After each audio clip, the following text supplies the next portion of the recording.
Welcome to this short video on understanding how to use the Urkund software to check plagiarism in the various documents that are submitted by research scholars.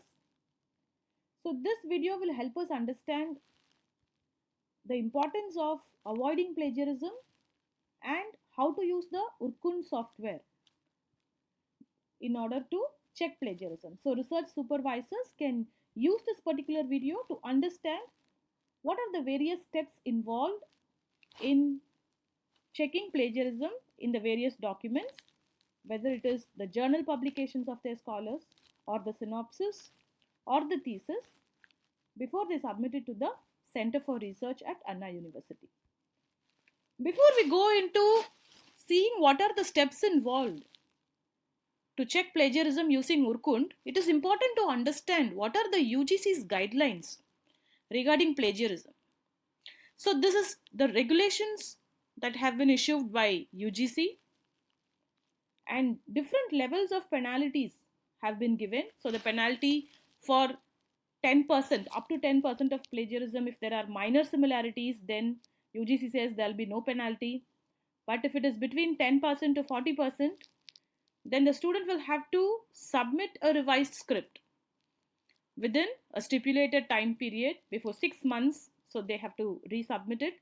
But if it is 40 to 60, the student cannot submit the document at least for a year. The student has to wait and then a revised script has to be submitted. If it is above 60%, so we need to note that the scholar's registration for the program itself will be cancelled. And again, repeated plagiarism is not allowed. In case the degree has already been obtained, there is no escape still. It will be checked and we will have to see if the committee approves these kind of cases. So what are the penalties in case of research publications? Again, up to 10%, there is no penalty. However, between 10% and 40%, we need to withdraw the manuscript. We have to make a fresh publication.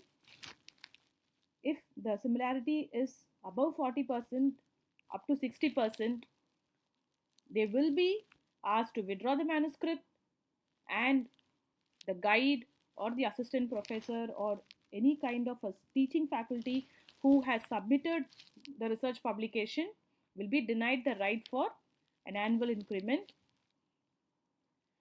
Not only that, the supervisor will also be debarred from guiding any scholar for a period of 2 years. For above 60%, the rules become stricter here.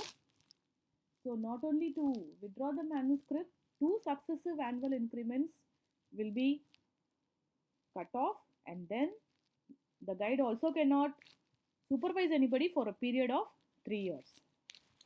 So lot of disciplinary actions, even including suspension and termination, can be taken by the university in this case.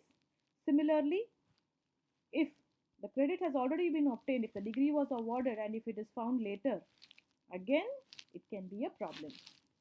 So we have seen what are the various problems that are involved in any document that contains plagiarism. So let us move into the first step, where a supervisor wants to procure the Urkund login. So here is the email ID dirlibrary@annauniv.edu, where the supervisor can send a mail requesting for the Urkund login with all this information: name, designation, the institutional address, and the supervisor reference number, which is given by CFR, and also the proper email address. So this can be a problem. Most of them, they give different email addresses and they keep searching for it. So using the annauniv.edu or any proper email address, the official email address can be given for this Urkund login and further activation. So how do we activate Urkund? So there will be an email sent from the librarian. So as soon as the email is received, A username and a password can be generated easily. There will be a link, and based on the link, the username and the password can be generated. So this will be the analysis address. So the analysis address will contain the username of the supervisor. In place of this asterisk, you will have the supervisor's username, and then you will have this as a standard format. So this will be the analysis address. Now we will have to go to this particular website where we can log in and upload the document. You can simply type Urkund, which will take you to this particular website. So first, when you are logging into Urkund, this will be the page that will come up for you, and the username, whichever username you have given, you will have to type it here, or your email, and then the password that you have used. So you have generated this password. You can log in using this. So this will be the first page. As soon as you enter the password and you log in, you will have to see the settings. So when you go to the settings, you can try and update these things. So send report by email. So the language, you can type your name, your email ID. So the same email ID. And then you can also update it. Search in Urkund's archive, you have to tick this. Search in own archive also, and then update. So once you give update, your settings is ready for checking your plagiarism. So the next one is uploading the documents. So once you have logged in, this will be the page that appears, and here is upload documents. So this is the upward arrow that you are seeing now. This will be the place where you will click, where you can upload your documents. So this can be a PDF, a doc, whether it is your journal paper or your synopsis or your thesis, you can upload it here. So once you click on that, this will be the page that comes to you. Here you will have submit document. Enter the analysis address you want to submit documents to. But it shouldn't be a problem. If you just click this select analysis address or enter below, if you just click this, your address would come. And then subject, you can say the document's name, checking plagiarism, and any kind of message. So as you can see, they have given all the valid file extensions here. It can be a doc, it can be a PDF, it can be a text, an RTF. So all these docx. But usually when it comes to a research paper or a synopsis or a thesis, we will be using mostly word processors. So we will be using doc or PDS, and then you click on the submit. So you submit and then you wait for some time. You will receive a notification to that mail ID saying that Urkund has received your document for plagiarism checking. So mail notification from Urkund about the upload will be sent via a link to the registered mail ID in 10 to 15 minutes of time. So there is no need to panic. It will take some time, and the plagiarism report will be available in the Urkund page. So again, you need to log in into the Urkund page, or the mail will also contain a link which, if clicked, will take you to this particular page. Now, more than accessing the report or just checking plagiarism, we need to understand what these alternate sources are. So alternate sources are those documents which are available already on the internet containing the same concepts that we have discussed in our papers. So a lot of people can do research when it comes to, say for example, solar energy. So lot of research happens on the same topics, whether it is environment or wastewater treatment. Okay, so in those cases we will have to be very careful and check for the alternate sources. Sometimes we would have uploaded some of our own documents on the same topic, some other research papers. So what are the alternate sources? We will have to check, and then we have to download the report. In the alternate sources section, which I will show you shortly, we will have to remove our own content uploaded previously. So this is very important. Sometimes the biggest problem that the CFR faces is how supervisors or scholars remove all the content, and they will submit a plagiarism report saying it is only 3% or 4%. But then when it is checked here, there will be a high level of plagiarism because of the presence of many other alternate sources. So finally, when we have removed the appropriate sources which are our own and retained the other sources, we have to download the plagiarism report, which comes as a PDF. Now this plagiarism report will have to be attached with the other documents while you are submitting your synopsis or your thesis. So this is how it will look when you go into the Urkund page. So active sources, so 94% shows similarity, and location in the document, where are the similarities. So this will be another place that we will have to take care of. This is the new version. So you can see findings, sources, entire document. So sources, when we click, we will be able to see alternative sources.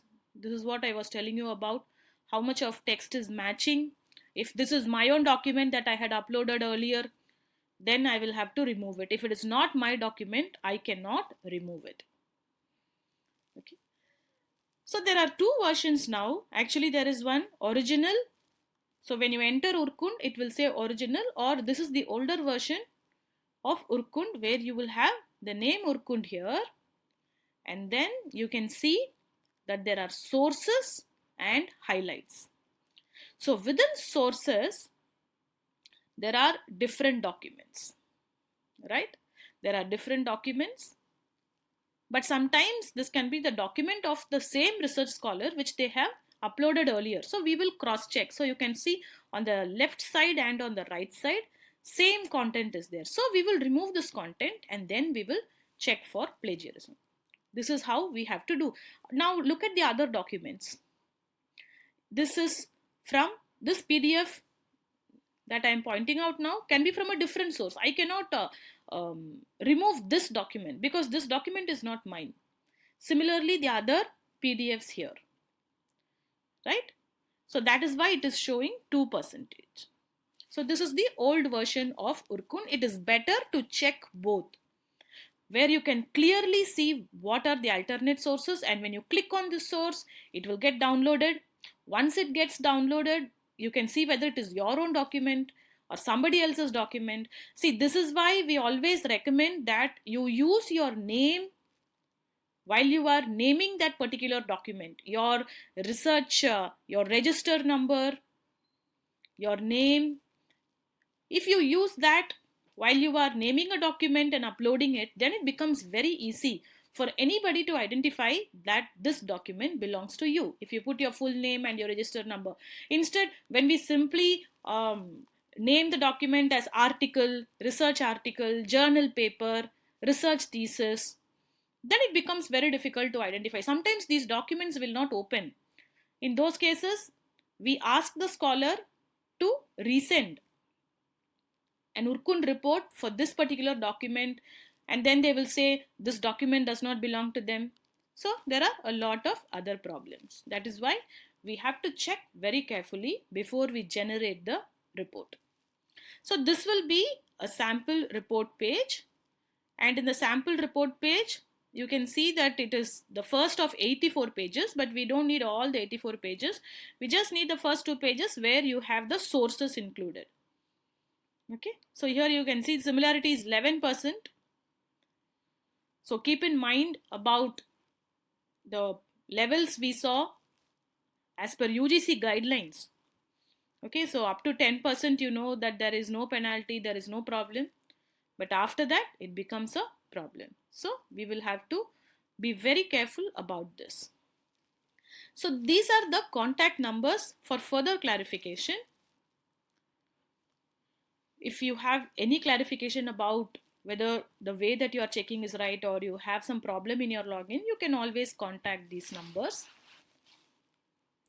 Now, let me just explain to you how we can actually check. So here you can see. So this is how we usually check.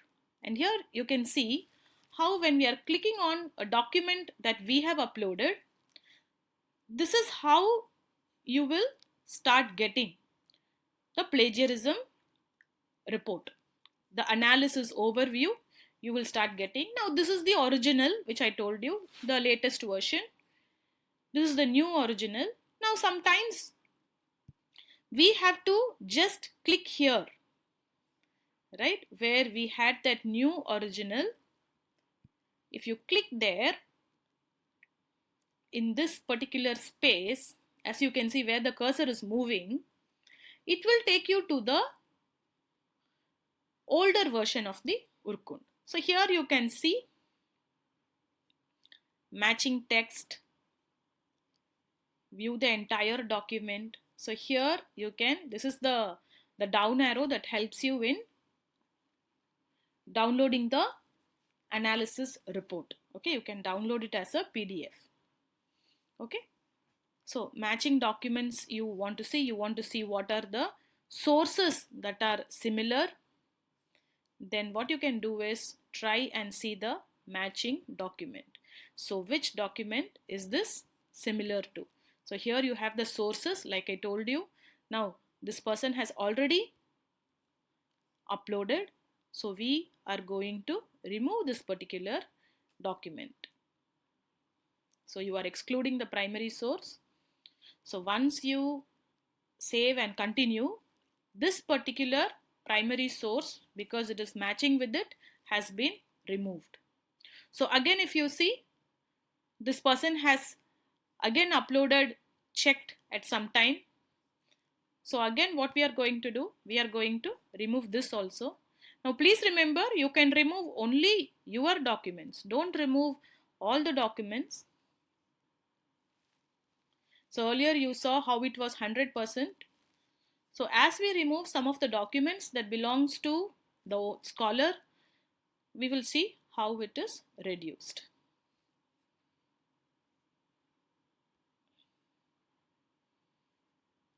So this is how you remove certain documents that belong to the particular scholar. But these things, if you see, ResearchGate, some, something from Punjab University, if these do not belong to this particular scholar, then they have to be removed. So this is how you actually check and then you download the report. So let us check the older version. Like I told you, when you clicked there near the new original,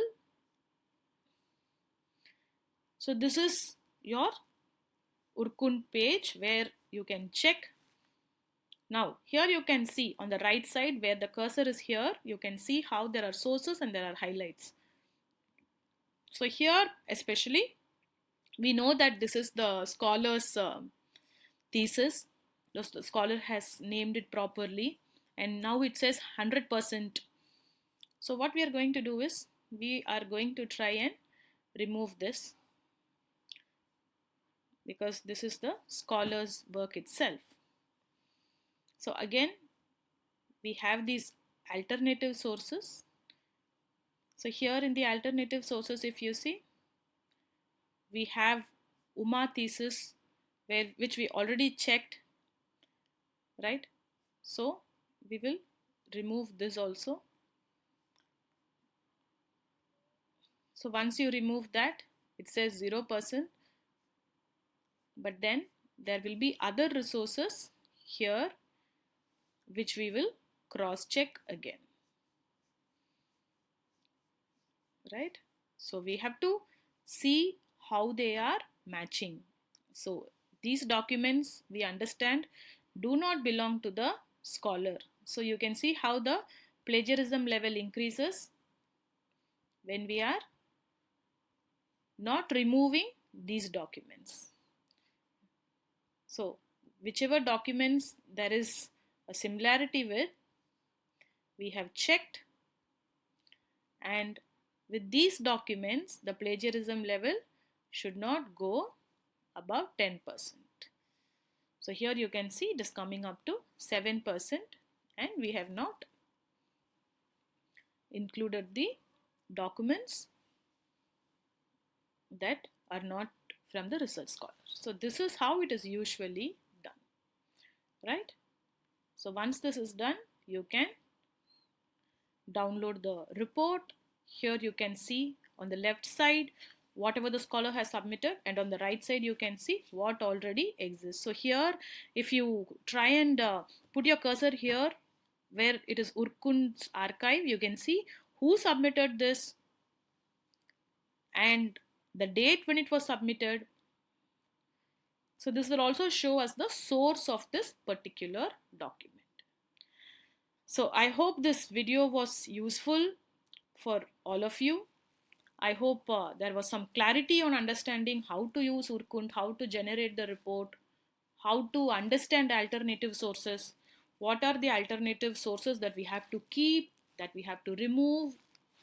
So please do not use your supervisor's login to frequently check the same document. And unless the document contains your name and your supervisor's name, there can be a lot of problems. So do not just like that upload your documents on Urkund and check them randomly. So thank you for watching this video, and CFR wishes you all the best in your research.